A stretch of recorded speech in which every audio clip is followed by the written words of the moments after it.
We're here with Derek Ryan, the sales manager for You Move Me, and I'm going to ask him how he closed a $360,000 job.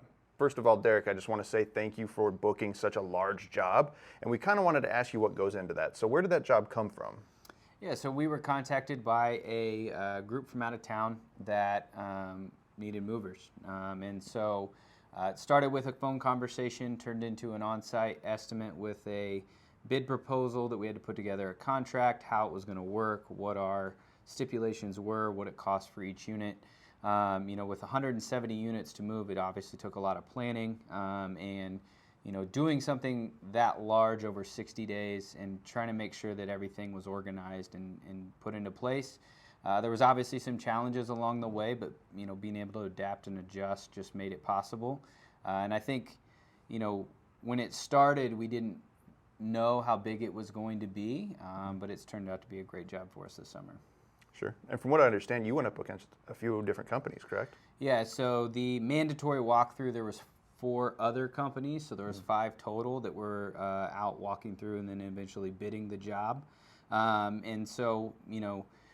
business model of not being the cheapest but the best service was what really pushed us over the top, and the thoroughness of our planning and our ability to loop in all of our businesses into the deal is really what put us in front and made us get the contract. So that really set us apart. Because you're Absolutely. really selling a service that you believe in.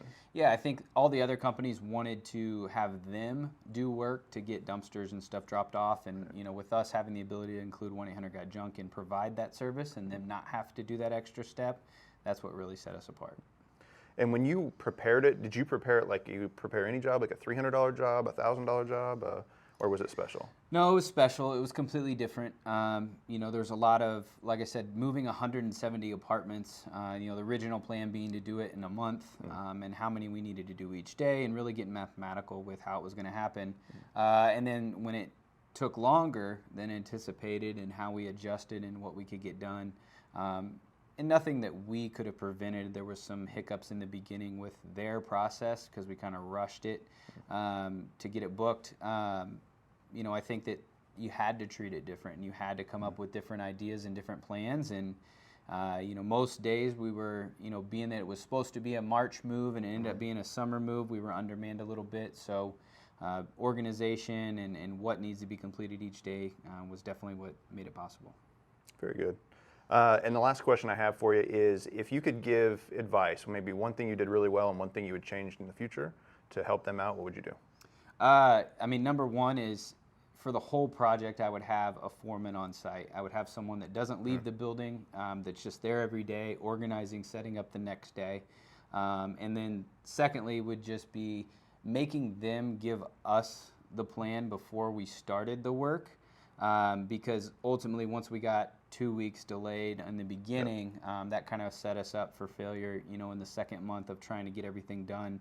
And again, not any detriment by us or anything we could have done different, but I think the expectations in the beginning and them not being ready really kind of delayed us getting it done. And not that it cost us, but it hurt, kind of as a whole for the summer, trying to get guys down there.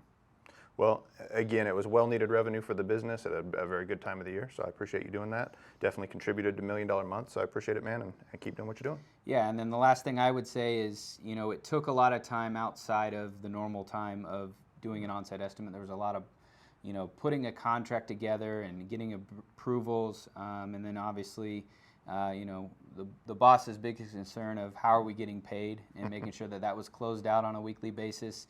So that there wasn't any lagging, waiting to get revenue or anything like that.